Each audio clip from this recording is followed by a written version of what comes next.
Jag är Per B. Sundberg. Jag är samlare, jag är konstnär, jag är keramiker. Jag kan inte sluta.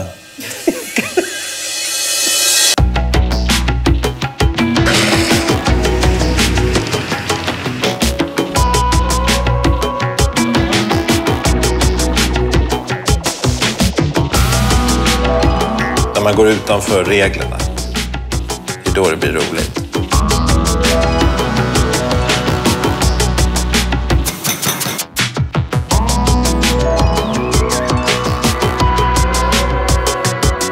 Här är ju fint. Fast fult.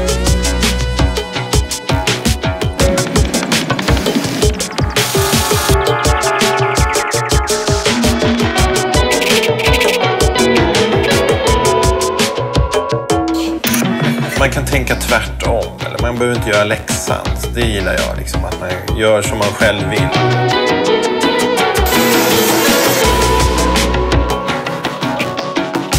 Jag upplever mig inte själv som en rebell, det kan man inte göra.